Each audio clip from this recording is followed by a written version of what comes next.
Tingnan nyo. Pakinggan nyo may ganyan. Kitang-kita nyo dyan sa screen. PBBM, nakikinig sa gusto ng taong bayan. Pagdating sa cabinet revamp ayon kay S. Bersamin, nakikinig sa gusto ng taong bayan. Gusto nga ng taong bayan, may impeach ka na. Kasi nga puro ka dep-dep. Oo, ang gusto ng taong bayan, may impeach ka na. Bakit hindi mo sundin yun? Isa pang gusto ng taong bayan, yung magpa-hair follicle test ka.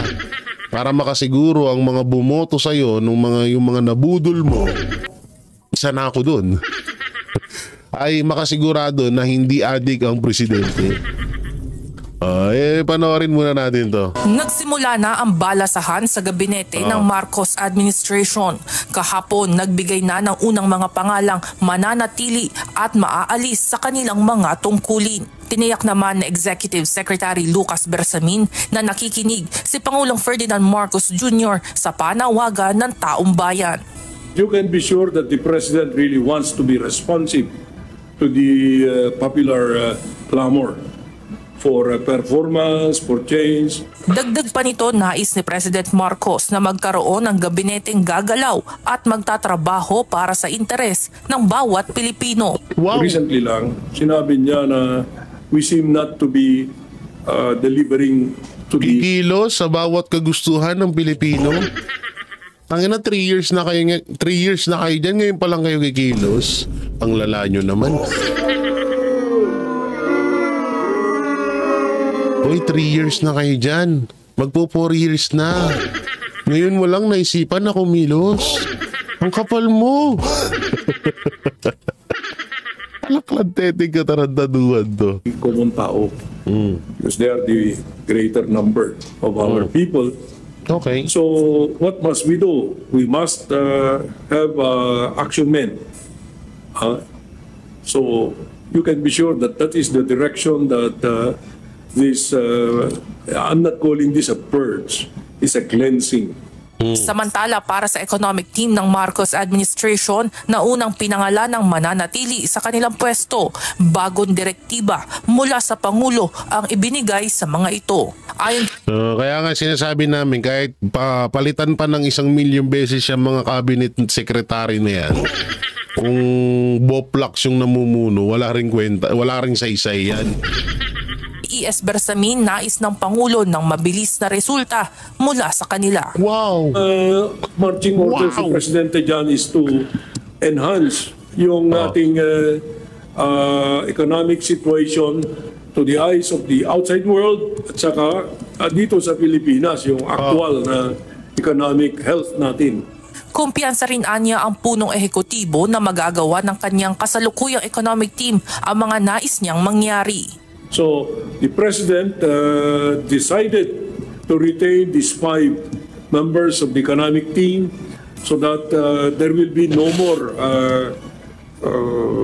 problems, perception about where the country is going. Ewan ko dito sa mga to.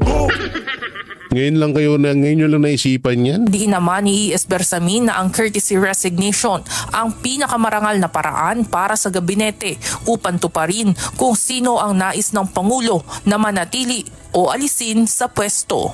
Ewan ko sa inyo. Masyado nyo pinaglolo ko na yung taong bayan. Dito tayo. Oo, yan. Dito tayo sa usapan ng kay Pangulong Duterte. Pag-usapan kay Marcos na to, walang kwenta. Oo, nagsasayang na tayo ng oras. Dahil sa dip-dip. So ito sabi ni Attorney Salpanelo, susunod na PNP chief, binabalaan ng dating Chief President Legal Counsel. Ito, sino kaya nga ito? Panoorin natin. Nagbabala ang isang dating opisyal ng palasyo tungkol sa susunod na pinuno ng Philippine National Police. Kasunod ito ng nalalapit na pagtatapos ng term extension ni PNP Chief Romel Marbil sa Hunyo.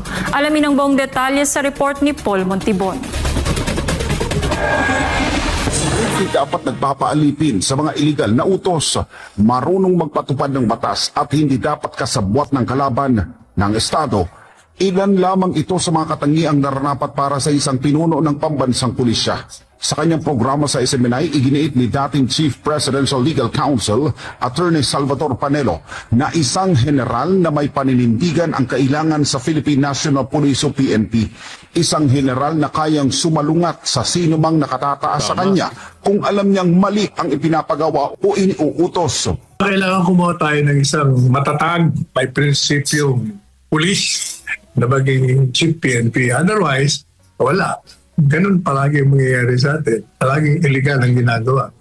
Muling inihalimbawa ni Panelo ang mga iligal na aksyon ng PNP laban kay dating Pangulong Rodrigo Duterte sa ilalim ng kumpas ni Chief PNP Marbil at Police Major General Nicolas Torre. Hindi, alam nyo alam nyo kung bakit na-extend si Marbil? Naghahanap yang si Marcos ng papalit kay Marbil na kayang-kaya niyang kontrolin. Kasi una-una, ang dami hong deserve sa pagiging PNP chief. Ang dami ho nila dyan. Pero bakit nahihirapan silang maghanap? Bakit parang pinapatagal nilang mapalitan to si Marbil? Alam nyo nga, yun nga, kagaya ng sinabi ko, na talagang etong nangyayari dyan na sistema sa pagpalit ng PNP chief ay talagang binubusisi nila or parang tinatawag na bina-background check muna nila. Na alam nila na talagang susunod sa kanila yun. At syempre, parang katulad yan ni Torre. Kaya nga si Torre kung baka ito yung sumunod na PNP chief, kaso gurang na rin to eh. No, so kapag ito naging PNP chief si Torre, naku po, lalong magyayabang yan. Lalong magyayabang yan si Torre. Pero yun nga, sabi ko nga sa inyo, dapat talaga yung magiging PNP chief hindi na katulad na kasing tulonggis ni Marbil. Kung kasing tulonggis ni Marbil at ni Torre yan, paktay tayo dyan. Susunod-sunuran na lang kahit na mali-mali na yung batas na ipinapatupad. Director ng Criminal Investigation and Detection Group o CIDG. Gaya ng ginawa nitong bagong dati, itong na yung nakaupong PNP chief. Sinunod niya ang utos ng mga nakakapasa kanya. Pinatupad niya yung illegal na pag-aaresto, yung illegal na pagditinig at ang pagpapatalsik sa dating Pangulong Duterte sa Hague. Yun ay obvious na illegal na illegal. Pero hindi sinunod eh. May ipagsabuatan sa mga kalaban ng Estado, kalaban ng mga Duterte. Nakakadismaya lang ani Attorney Panelo kung sa mga opisyal ng PNP ay walang maninindigan sa kung ano ang tama. Kahit na sinong PNP chief, kailangan kasi pag PNP chief ka, kung ano ang batas, ipatupad mo. Pag yung nag-uutos sa'yo, illegal, siya ang ikulong mo. Ganon dapat ang PNP chief. Kaya naman hamon ito sa mga nasa hanay ng PNP, partikular na sa mga matutunog na opisyal na papalit kay General Marbil. Kung ako ang PNP chief, di pa-aresto ko kagad yung nag-utos ng illegal. Ibalik kagad yung imay ng PNP. Sa ngayon, wala pang opisyal na pahayag ang Malacanang kaugnay sa pagpili ng susunod na hepe ng pambansang pulisya. Sa ilalim ng mandato nito, may kapangyarihan ang Department of Interior and Local Government o DILG, National Police Commission o NAPOLCOM at PNP na magrekomenda ng kanilang mga potensyal na kandidato sa Naku po, delikado yan pag DILG ang nagano dyan. Wala na, mapupunta na naman tayo sa wala niyan. sunod na Chief PNP. Pero mananatiling nasa Pangulo ang desisyon kung sino ang gugustuhin nitong iluklok sa pwesto. Wala rin pala, no? Wala din palang kwenta yan. Oo, kung si Pangulong Marcos pa rin ang magpipili, syempre, sino ba naman tanga? Syempre, pipiliin niya yung susunod sa kanya, susunod sa lahat ng kalokohan niya. Diba? Oo, kailangan piliin niya dyan yung kalaban niya. Di nayari siya. Baka pati siya hinuli niyan. Baka pati sila Marbil, Pajardo, sila Torre, baka paghuhulihin yan. Oo, kung si Marcos pa rin pala mamimili, wala yan. Ano yan? Ang tawag dyan ay useless. Oh, useless talaga yan, no. Wala na tayong ano diyan. Wala tayong mapapakinabangan diyan sa ano na yan. Wala tayong mapapakinabangan diyan sa ano bang tawag niyan diyan sa bagong PNP chief na yan. So eto, panoorin naman po natin. Eto na. Sino nga ba talaga ang napupusuan na maging Senate President? Ilang senador lumapit, ano to? Ilang senador lumapit umano kay Sen. Amy Marcos para himukin siyang sumubok maging Senate President. Uy, wag naman sana. Si Amy Marcos maging Senate President. Nung ultimong kapatid niya, hindi niya mautusan magpa-drug test. Hindi niya maawat yung kapatid niya. Diba? Tapos siya pa magiging president, isang malaking katarantaduhan yun. Papanoorin natin. Nadagdagan pa ang mga pangalang lumulutang na posibleng maging Senate President sa ika-20 Kongreso. Kasunod naman ang anunsyo ni Senador Bato de la Rosa na may binubuong Duterte Block sa Senado. Balak bumuo ni Senadora Risa Hontiveros ng isang independent block. Putong ina. Ano yun? Independent block? Di buuin mo, Makabayan block. Idol mo sila Franz Castro, Risa. Ito si Franz Castro ang aga magdeklara nito na tatakbong presidente. Alam niyo kapag ito si Risa Hontiveros ay nanalo bilang presidente ng Pilipinas, ay naku po. Kung alam nyo lang, naku po. Ulit-ulit no? Wala na, finish na. Bobo na talaga lahat ng Pilipino. Nakatutok si Katrina Son. Sino kaya? Sa gitna ng ugong ng pagpapalit ng Senate presidency sa pagpasok ng 20th Congress sa Hulyo, naglabas ng pahayag ang kapatid ng Pangulo na si Senador Amy Marcos. Ayon sa kanya, may mga lumapit sa kanyang mga kapwa-senador para himukin siyang sumubok maging Senate President. Hindi niya tinukoy kung sino ang mga kumausap sa kanya. Hindi kaya inuuto ka lang nun, Amy? Hindi kaya inuuto ka nung mga yon? Na Senate President ka. Tanga ka naman eh.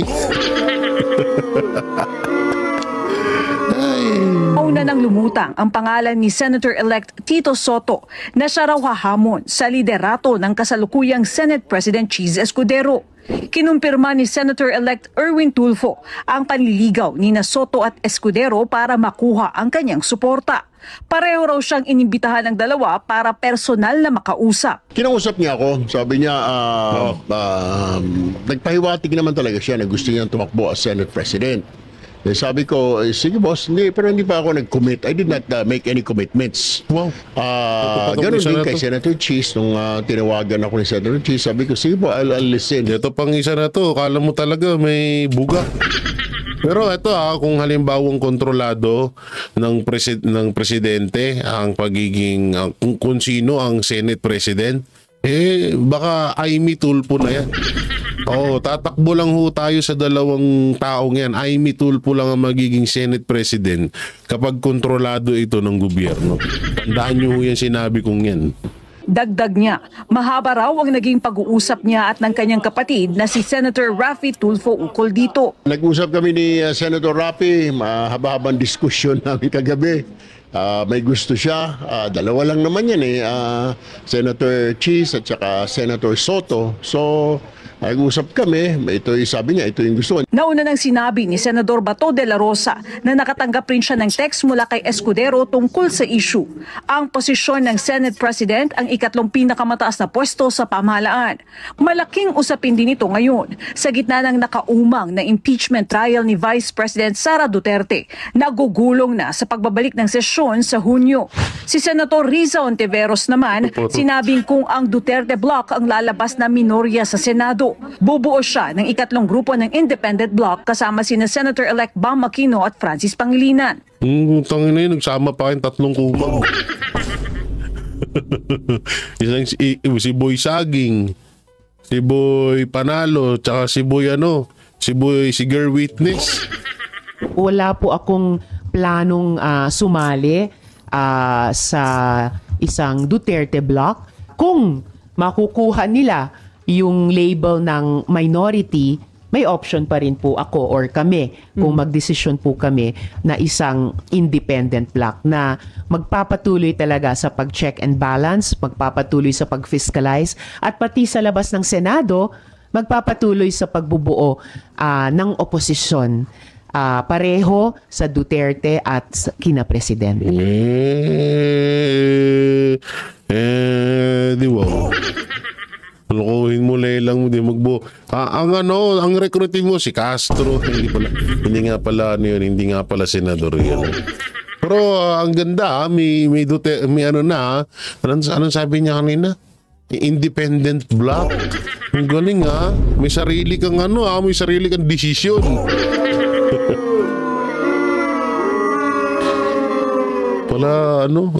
Pala decision tong Pala decision tong tao to. Samantalang dito tayo sa usapan naman kay Pangulong Rodrigo Roa Duterte. So panoorin po natin. Nasa Pilipinas ang tunay na taga-usig ni dating Pangulong Rodrigo Duterte. Ito ang matapang na pahayag ni Attorney Nicholas Kaufman, legal counsel ng former president na kasalukuyang nasa detention facility ng International Criminal Court. I think that the real prosecutor in this case is actually in Manila, sitting in his palace. He's the person who threw President Duterte over here to The Hague. He's the person who used the office of the prosecutor as a tool in his political campaign, and it won't work. Ayon sa British-Israeli lawyer, sa ngayon mahirap nang maibalik agad sa Pilipinas ang dating Pangulo. Aniya may mga kondisyon bago mapalaya ang isang individual mula sa ICC. In order for someone to be released here, there has to be a willing state party capable of receiving him onto its territory. And that's what we're looking at. It's a long process. It's something which requires a certain degree of diplomacy. Samantalang maituturing aniyang protest vote ang resulta ng katatapos na halalan. People miss the point. The former president won a landslide victory. Yes. As far as I'm concerned, that's a finger in the eye to the people who threw him over here. Correct. That's the real point of the elections. It was a protest vote. Hindi na nagbigay ng pahayag pa si Attorney Kaufman tungkol sa panunumpa ng dating Pangulo bilang alkalde ng Davao dahil isa itong legal na usapin na hinahawakan ng mga Pilipinong abogado. Jed Neresina. Ito, pakinggan nyo ulit. Nasa Pilipinas ang tunay na taga-usig ni dating Pangulong Rodrigo Duterte. Ayan nasa Pilipinas daw ang tiga-usig kay dating Pangulong Rodrigo Roa Duterte. Totoo naman. Kaya nga alam nyo, kahit anong tanggi nga din administrasyong Marcos, talagang 101% sila naman talaga. Ang kinaganda nga lang dito, may mga talagang tawag dito, may mga na talagang alam yon, kahit anong panggigipit sa mga Duterte, lalo na kay Pangulong Duterte, talagang hindi nawawala ang pagmamahal ng mga Pilipino sa mga Duterte. Kaya tayo talagang todo lang, sige lang, suportahan lang natin, kung maaari triplehin, quadruplehin natin ang suporta sa mga Duterte at sa mga totoong kumakampi at kakampi ng mga Duterte, no? Alam niyo, wala namang masama dyan sa ginagawa natin dahil alam niyo kasi ganito yan ang pagsuporta sa isang tao, lalo't alam mo naman na goods yun, alam mo naman na okay yun, wala ho kayo dapat pagkahinayangan doon. Alam nyo naman na kahit ako, hindi ako nangihinayang na ipagtanggol ang mga Duterte kasi alam ko na kung gaano nila kamahal ang ating bansang Pilipinas. Kaya kahit anong mangyari, Duterte pa rin talagang susuportahan natin hanggang dulo, hanggang sa 2028 presidential election. Kahit si Basti pa yan, ang tumakbong presidente, kahit si Pulong pa yan, kahit si Kitty Duterte pa yan, basta alam nating Duterte at may magagawa at napakaganda ng magagawa pa sa Pilipinas kagaya ni Pangulong Duterte, ay susuportahan talaga natin yan. Samantalang dito muna tayo bago tayo mapunta doon kung sino nga ba ang talagang malakas na sigaw ng mga netizen na gusto nilang maging Senate President, ay dito muna tayo sa panayam ni Ma'am ano bang pangalan nitong ni Ma'am Ana Malindog. So panoorin ho natin. Ito po yan midterm election, sila proxy war na pagitan ni na PRRD, BP Sara at Marcos analysis. Panoorin ho natin. Militar at police, no? At iba pang mga uniform personnel. Ano yung nakikita mo, basa mo dito sa naging resulta ng local absentee voting kung saan lumalabas yung Duterte plus 2 ang binoto doon, nanguna doon sa kanilang anong nakikita mo rito? Kasi ito yung mga pulis, ito yung mga sundalo na hindi makapag-voice out kasi pinagbabawalan sila, hindi bawal na nga sa kanila. Pag in support ka, okay. Pag nagpapahayag ka ng hindi maganda, hindi okay. Tanggal ka. Anong nabasa mo rito, Prof? Well, it's a reflection lang talaga din. Para ano din yan eh, 'di ba sabi ko nga doon sa interview ko sa SMNI Nightline News last 2 weeks ago ata or after the election. Sinasabi ko nga at saka sa even sa international na mga interview ko, sinasabi ko nga ang midterm election is actually referendum kumbaga ng at saka makikita mo dyan yung pulso talaga ng mamamayang Pilipino na itong midterm election, ang sabi ko nga dun sa aking article, it's like a proxy war between BBM and the former President Rodrigo Duterte. Kasi slash ng Vice President, kasi the Vice President is a Duterte as well. So makikita mo at doon mo makikita kung susumahin mo yung mga sektor na sektor ng Pilipinas na nandun sa voting population mo. Pagdating sa absentee voting, nakita ko yung datos eh. Tama ka, Admar. Karamihan or ang top 12 ay galing sa Duterte 10 plus 2. Sila talaga ang nanguna at sila ang nanalo pagdating sa boto ng local absentee voting. And even when you talk about the absentee voting naman na may kinalaman sa OFW natin, nangunguna pa rin ang Duterte camp. Ang kumbaga kandidato ni Rodrigo Duterte. So makikita mo doon na ang pulso ng bayan, ang pulso lalo na dito sa absentee voting kasi ito ay nandito yung AFP, nandito yung mga AFP personnel, PNP personnel na makikita mo na ang kanilang ang preference nila siguro when you talk about style of leadership at saka kung ano yung kanilang regard at as against regard nila kay Digong at as against to the current administration is very apparent. Very obvious yan eh. Kasi ang nanalo ay yung mga kandidato ni Digong. So ibig sabihin, yung regard, respect at saka yung kanilang paniniwala sa at saka respeto sa style and the kind of leadership of the former president is very obvious. Lalo na sa security personnel natin. Kasi imagine, ang local absentee voting, karamihan dyan AFP personnel at saka PNP. Ito yung isa sa mga dalawang sektor ng ating bansa na kung saan very important kung nasaan ang loyalty nila.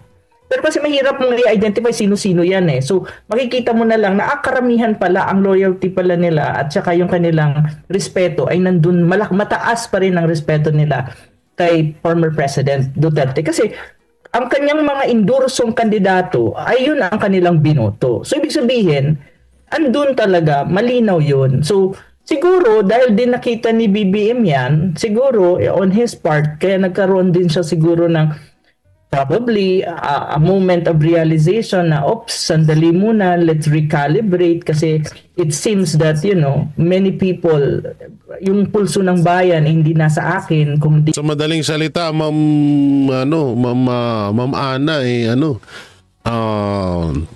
parang nakaramdam ng kaba or tinatawag na peligro si Marcos Jr. Hindi kasi yung mga late voting na tinatawag yung pinag-uusapan nga dito, karamihan po dyan ay mga sundalo at mga kapulisan. At doon nga halos palalo at halos binoto talaga nila etong Duterte senatorial candidate. Kaya doon talagang makikita ho natin na ang mga kapulisan at ang iba pa nating mga kasundaluhan ay talagang suportado pa rin si Pangulong Rodrigo Roa Duterte. At ito pa, pati kay Pastor, di ba? So dito makikita nyo talaga yung tinatawag na loyalty ng mga kapulisan at mga kasundaluhan kay Pangulong Duterte. Kasi ito hindi naman sa panunumbat pero kauna-unahan si Pangulong Duterte na presidente ng Pilipinas na talagang alam yun, yung pagmamahal niya sa mga kapulisan, pagmamahal niya sa mga sundalo, talagang nangingibabaw. No, hindi siya katulad ng ibang mga naging presidente na naging pabaya. Naging naging pabaya sa mga kanyang mga duty tinatawag mga men in uniform. 'Di ba? Sa totoo nga lang, nung panahon ni Pangulong Duterte, talagang tinaasan ng mga sahod ng mga yan. Kaso nga lang, nakakalungkot dahil nung panahon ni Marcos Jr., imbis na taasan pa, lalo pang binawasan. No? So dito talagang, alam nyo, siguro talagang yung iba, hindi lang masyadong nagsasalita, hindi lang nagpapakita ng reaction mapatungkol sa pagiging walang kwentang presidente ni Marcos Jr. Siguro ganun talaga ang nang ginagawa nila ngayon. Kaya talagang ipinakita na lang nila pagdating sa botohan. Hindi talaga maitatanggi at hindi talaga kaya ring sikmurain ng mga kasundaluhan natin at mga iba pang kapulisan natin na talagang labanan nila si Pangulong Duterte dahil alam nila ang katotohanan na hindi ganyan yung taong yan. So tuloy pa natin. Di nandun pa rin sa kind of and style of leadership ng former president. So may ganun siya Siguro, I am not sure, si BBM lang makakasagot niyan, pero for me, maybe nagkaroon siya ng a moment of, awakening. We don't know really. So, yun sa akin Pero take note ang OFW votes mo, kung titignan mo ang figures, ang nakakuha ng matataas na boto pa rin ay ang mga kandidato sa PDP laban plus yung dalawa na inendurso ni Sara. Pero may even yung dalawa na inendurso, yung isa na inendurso din ni Digong Pero ang kapansin-pansin dito, Prof, merong mga nagtataka na mga OFW na bakit may bumoto dito sa mga certain individuals na minsan ay hindi nila kilala yung mga pangalan ng kaliwa, kahit na yung sa dilawan hindi nila kasi ito yung yung mga OFW. Alam ko din yan tama naman siya sabi ni Admar na hindi nila kilala yung mga yan. Ayun yung tinatawag na ligaw na boto. Kung may ligaw na puso ni Jericho Rosales, may ligaw na boto ni George Garcia. Joke lang. Magkakasama yan sila, magkakakilala yan sila. Alam nila kung sino yung kanilang mga prefer. Kaya ito yung kanilang pinagtataka kahit nga yung mga makakaliwa na hindi masyadong maingay pero nandun sa side ng makakaliwa. Nagkaroon nga ng boto. Meron pang isa, hindi natupad yung sinabi ng COMELEC na magdadala ng malaking turnouts ang electronic or itong internet voting. Kabaliktaran ang nangyari. Which is yan yung isa sa mga panawagan ng ating mga kababayan na ibalik doon sa dati ang estilo ng kanilang kasi imbis na mas mapadali sa kanila doon pa lang marami nung nagrereklamo doon pa lang sa yung sa tinatawag na enrollment, no? Registered voter na sila, pinapa-enroll pa sila. Tapos doon sa resulta, binigyan pa sila ng mga tinatawag na machine readable na mga script. Bakit paano pang purpose kung bakit ipinakita pa yung script? Nagdagdag lang sa kanilang kalituhan, Prof. Yun na nga yung maraming issue dyan sa sa absentee voting ng mga OFWs natin. Kaya may disenfranchisement nga na nangyari sa midterm election na ito. Kaya nga marami nagrereklamo. Mayroon ako mga nakakausap na mga kababayan nating OFW even before the election na minsan hindi nila maintindihan paano sila boboto. Pangalawa, bakit ganun ang nangyari na resulta ng kanilang yung halimbawa, mayroon akong mga kilala sa Hong Kong na nagtatanong sila sa akin. At yan nga yung yan nga yung dapat solusyonan dyan talaga. Kaya nga napakaganda nung itinatag ni Pastor Apollo C. Quiboloy at ng Duterte 7 na manual counting. Alam nyo medyo natatabunan na ng issue yung manual counting na yan. Yung issue sa COMELEC, yung 18 million na overvoting. Wag ho nating hayaan na matabunan yan. Dapat tuloy-tuloy pa tayo at suportahan ho natin yung panawagan ni Pastor at ng Duterte 7 na magkaroon ng manual counting dahil talaga alam nyo first time in history na nagkaroon ng 18 million or 17 million na overvoting. So masyado yung napakalaki para sa talagang hindi po talaga kapani-paniwala na merong 18 million na nag-overvoting na tao. 'Di ba? So kailangan talagang maisulong 'yan. Kaya etong mga ganito, mga lalo na sa mga OFW na talagang nakikita nila na nasayang yung kanilang mga boto, dapat i-push po natin 'to. Huwag tayong magsawa na ipanawagan etong manual counting na hinihiling ni Pastor Apollo C. Quiboloy. Sa tutusin, wala naman na sa kanya 'to at tanggap niya na kung siya ay hindi man nakapasok bilang senador. Ang kanya lang kasi, ang hinahabol niya kasi dito, yung boto, yung sakripisyo, yung pagod ng 18 million na botante. At yung iba pang mga botante na hindi naman na napunta sa iba ang kanilang mga boto. Ayun yung hinahabol dito ni Pastor na mabigyan hustisya yun. Yung 18 million na mga botante na hindi na nabasura lang, nasayang lang kanilang effort, pila, tiis ng initan, tiis sa pila na napakahaba. Biruin niyo yun, 18 million na tao ang nagsapir nun. Pero walang palagang komili. Parang binabaliwala na nga ngayon ni George Garcia. At obvious naman, ang dami na naman pakulo ni Marcos Jr. Kaya ang isa sa mga pinakamasakit yan. At hindi na ho natin tatapusin na eto na nga. Sino nga ba ang susunod na Senate President ng bansang Pilipinas?